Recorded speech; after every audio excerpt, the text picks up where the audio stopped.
For this project, I found that as we started talking about oil and peak oil, I'd come home from uni and discussed some of the issues with my housemates, and they were actually so underinformed about the peak oil, and they were so shocked when I told them that actually we'd reached or reaching peak oil, and that we maybe in 40 years' time, give or take, would be living in a world without oil. I thought it was really interesting to look at maybe how other students of our age feel about the oil crisis, about reaching peak oil, about life without peak oil. And in doing so, I decided to put together a news bulletin, including the interviews with some of my peers at university who don't study geography and who don't study modules to do with energy sourcing or anything, and to really get a feel for how people who don't study it at university or purposely read up on it would feel about being told these things, and how they expect the global energy crisis to unfold. Following that, I hope to write a journal article kind of portraying these a little bit in the times post running out of oil. So I hope you enjoy it. So I'm just going to ask you a few questions on what you feel about the role of oil in your life and what it would be like without oil. Yeah. So how much of a role does oil play in your life?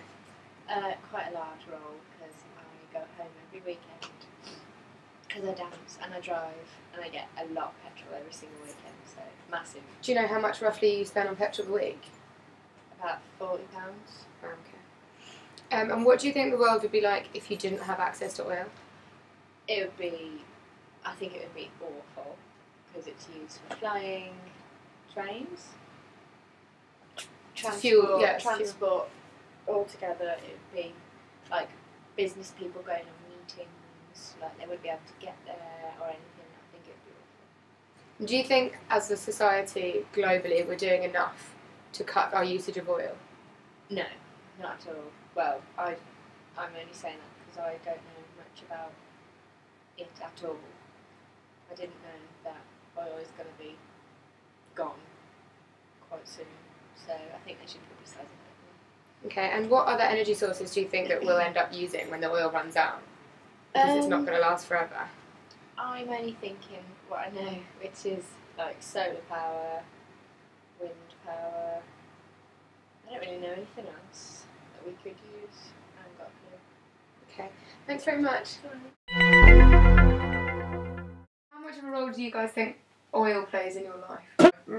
I have a car, so use oil there. Tyres on the car, use oil there. The road itself. The road itself. Everything is used for oil. Everything is oil. Everything's linked to oil by some... Medicine. A lot of medicine's made from oil. Yeah. Well, electricity, everything. Yeah, as medical students, do you notice that there's anything that's clearly related? Well, petroleum based. Yeah. No, but everything's industry based. Okay. So everything is in that sense. So do you think globally then, on a global scale, not us in here in Leeds, do you think we're doing enough to reduce our oil usage? I think before recession, yeah, there was the flavour of the month. Everyone wanted to be more environmentally friendly and like cut down doing this and that. But now that there's recession, it's like recycling. Everything's taken. So you think as a result it's taken a back seat? Yeah, and everyone just continues the way they were before. I don't think, well, we're not going to meet our targets for the European thing, and I just don't think it's high on the agenda, as you were saying. But then... Saying that, one of my friends actually said, I didn't meet there, she was like, I just think to the point, I think, because people are frustrated about jobs, she's like, I just don't think it should be a priority for the EU at all. It should be, everything else should be sorted out first. Oh, really? Yeah. Right, and even though she's educated and told her that this is something that's going to include all of us in 50 years' time anyway. What other energy sources do you think we'll end up depending upon? I think we will end up depending upon nuclear more than we are now. No way! Not after Japanese. Yeah, no, the French are building... No, the contract went on more. The contract went to... No, Hitachi.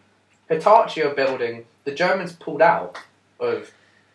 building our next nuclear power plants, and Hitachi are doing that. Nuclear facilities will not become the norm, because that means every country with access to nuclear facilities and that will never happen. We'll just send it to them. Same way that we get like gas piped in from like Russia. And I stuff. think it would just stick to the normal primary sources. So I'm talking the shell gas is going to be the next big thing. I don't think it will be. Yeah, but that's The not shell gas stable has in got any tons way, of. shape, or form, It's is not it? stable, yeah. And yet, uranium is? Yeah. No, it's not. Look at what just No, happened. I don't know if it's stable as a form of that energy. happened after. That happened after a tsunami. You can't Yeah. expect that. No, I Otherwise, know. they were working perfectly fine. It's not as though a tsunami is going to happen on a regular enough basis so that every single nuclear power plant will become. Because is it A worth having risk. Is it worth such having a that higher risk? density of them that then there's clearly an increased risk? Because if you have more, there's more at risk. Yeah. I mean, at the moment, they're like 1% of energy in the globe, so if we produce more, then that means there's more chance of a nuclear malfunction. Because this is... No, I they're don't already- think they're we're going already to sending- shift significantly until we get to the point where we have Well, they're, efficient technology to get us over to they're already renewables. selling oil tankers through the Broken Ice now. So before, they had to circumnavigate. So when they would go Yeah. across Russia, they had to go just basically down and around through like the not Caspian and Mediterranean Yeah. stuff. Now they're actually just cutting across. Yeah. But, so they're going to start drilling there. Yeah, for oil. Yeah. Yeah. So- Well, that's the new race. Actually, you can put that in. Antarctica and the Arctic are now not Antarctica, the Arctic. Like the Russians last year went down, Planted like a and they flag. planted a flag. Do you not No, but think we turn to renewable sources? This is where In an I... ideal world, yes. Well, Yeah. where is it they're closing? They were breaking down a dam. Somewhere in America. There was a dam that was built yonks ago, and now they're getting rid of it What is that? To do re- with it? because to re-establish a habitat. That's a renewable resource. Dams were used for renewable resources, Yeah, for hydrogen. but they're re-establishing it There's as a more habitat. potential, I think, in solar than any other type of power, though, isn't there? But Well, once it's about solar cells. fission. It's lasers. Okay, yes, thermonuclear fusion. Yeah. thing is that I don't think it's economically viable. Because I've read in one of the articles in kind of saying that for private people to make what's the point of making renewable energy once you've made it, you've sold it, and then that's it, it's done. Rather use it for. No, it's still yeah. steady streams. It's not like you can send off a package. No, I know, but ultimately it's not feasible for them to do it. It's got to be a government initiative to push it rather than private The sector. government gives Incentives, yeah, but they've taken those incentives away unless it's planned. People don't like. They like the idea of renewable resources, but they don't like it near them. Yeah, but I just don't think it being a big. I don't think that renewable. It's not something to. It's not reliable. You got to rely on the winds to give you electricity. Tidal's reliable, but again, it ruins the. Yeah. You can. There's nothing more dependable than the tide, Yeah, Yeah. you can 200 years, isn't it? and you can definitely. Yeah, you can put it. So I'm going to ask you a few questions about your opinions on oil. How much of a role does oil play in your life at the moment?